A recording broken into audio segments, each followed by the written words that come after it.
I am interested in the concept of lost identity and hidden narrative within photography. In the summer of 2007, I purchased a box of books and discovered at the bottom of the box a small collection of black and white negatives. When I developed one of these into a photograph, I was amazed to discover that it depicted a young girl posing for the camera in what appeared to be an army camp or base. I was drawn in by this young girl, who was identified on the negative envelope as Annie. It was something about the expression on her face and the blurring of her hands that captivated me and made me wonder who Annie was and what was her story. I was also interested in what was going on in the rest of the photograph. Who were the men in the background, and what was that sign pointing to? I went on to develop the rest of the negatives and found that they seemed to confirm that the photographs had been taken during the Second World War. Some depicted groups of people and of individuals that the photographer may have encountered on his or her journey. Others were simply people sleeping, and there was also a photograph of a castle. I was fascinated to discover a second image of two young girls that was taken in the same street as Annie. This negative was titled Dutch Kiddies at Helmond. After doing some research, I discovered that Helmond was a town in Holland, not too far away from the more well-known town of Eindhoven. I discovered that Helmond had quite an extensive army presence during the Second World War. Could it be that the negatives had been taken by a soldier during this time? I had already been caught by the negatives. I knew that I had to find out more about them. And so began my trip to Helmond.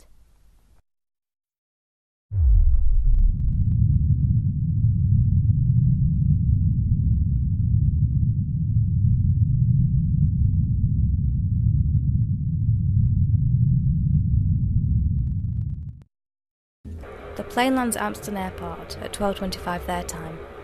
It's handy that the airport has a connecting railway station. It seems that in no time at all we were on a train to Eindhoven.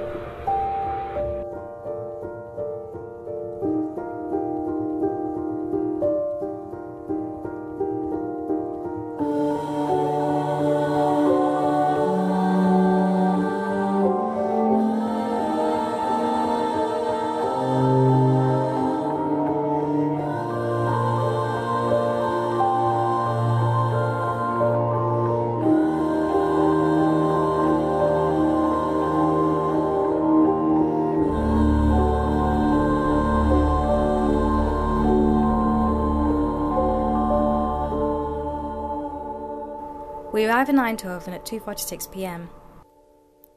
Once we are checked into the hotel and dropped off our baggage, we decide to investigate Eindhoven. We stumble across one of many bars. This one is called the Café Santa.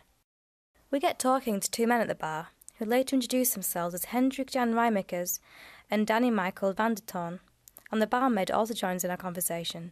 Her name is Marianne van Gorp. We have a good talk about the pictures, and they seem very interested. Unfortunately, Hendrik admits that he doesn't recognise any of the buildings or people, but they both agree that the word Skudokgraven, the sign that can be seen behind Annie, is a Dutch word and means trench or shelter. When we come round to talking about the picture of the castle, Hendrik informs me that he doesn't believe that this photograph was taken in Holland. He explains that the unusual spire, referred to as a tulip or onion spire, is common in southern Germany, but not so in Holland. We thank them all and say goodbye, then make our way back to the hotel. After Hendrik's opinion that the photograph of the castle or slosh was taken in Germany, I now feel less positive about the visit and wonder if I've made a big mistake. I wonder if I should be somewhere in Germany.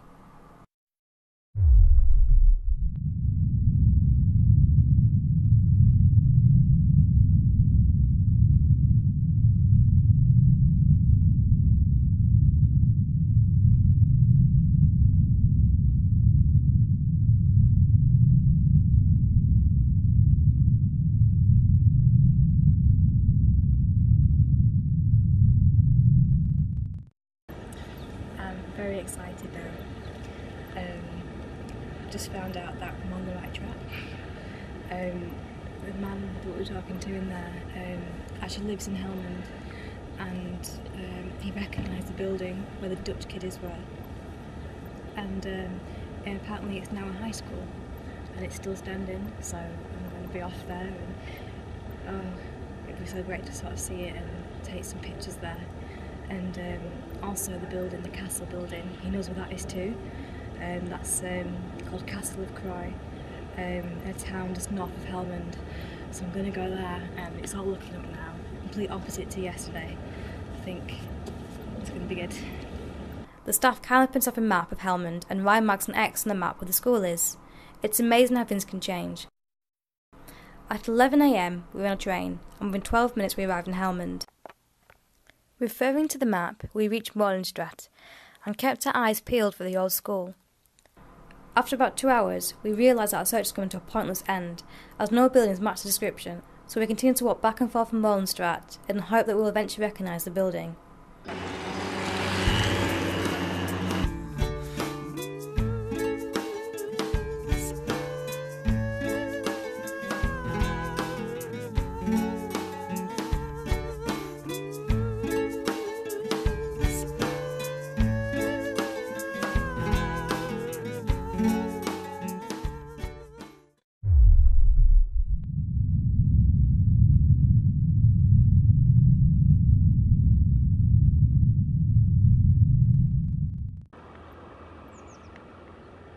We found the old church and cemetery and decided to investigate there. I felt inclined to look at some of the headstones and noticed that there were a few inscriptions with the name Annie. One of the stones I came across identified an Annie van Diepen, whose birthday is today. How spooky would it be if this turns out to be her? We must look lost or even suspicious, as a man who looks as though he is a caretaker or grave tender asks us if he wants any help. We show him the photographs, and he seems to ponder over them thoughtfully for a few seconds. He then goes back into his office and brings out a newspaper. I am stunned when he opens the page onto an article which contains photographs of the Dutch kiddies. I am not sure what thoughts went through my brain that split second, but soon I realise. A couple of weeks prior to travelling to Holland, I contacted the Eindhoven newspaper and attached the images of the Dutch kiddies in the hope that they might be able to tell me more information. I had not received any response, so naturally assumed that they were not interested. On the contrary, I discovered that they published my photographs on the 1st of February 2008, and there had been responses to the article. And then he came back with today's issue with a response. Turns out a woman called Anne-Marie Koesters, she's wrote a letter to the paper claiming to know who the children are. The girl, who I thought to be Annie, was apparently called Traja Smith, and the other two, Tony Koesters and Annie Koesters-Hetten. It turns out that the girl called Tony is the older sister of Annie Koesters.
Straight into a taxi and asked the taxi driver if she knew where the cocoa factory was in Helmond, and she was like, yeah, but it's burnt out now. And it's like, well, can you still take us there please? I'm burnt out wreck. Anyway, so this is it. Part of the building's been burnt out, this bit I think is still in use.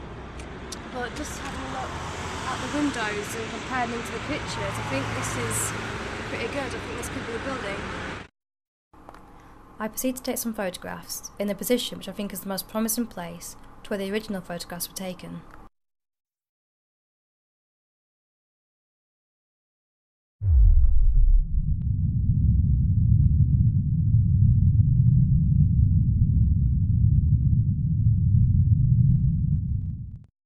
We decide to walk back to the train station and catch another taxi to Castel Croy.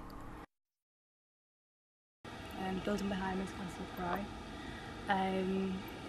because we thought that this might be the building in the old photograph. It turns out, and I kind of feared that it's not the actual building, so I'm not quite sure what to do now. I mean, it's similar in some ways, like it's got the tulip tower,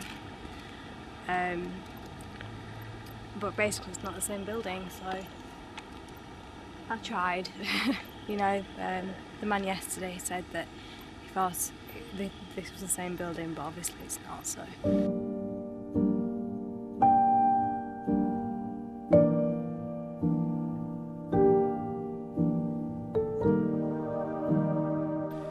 But on the upside, we have names, you know, there's names out there for the 3 Dutch kiddies, so that's something to work on, and that's really good.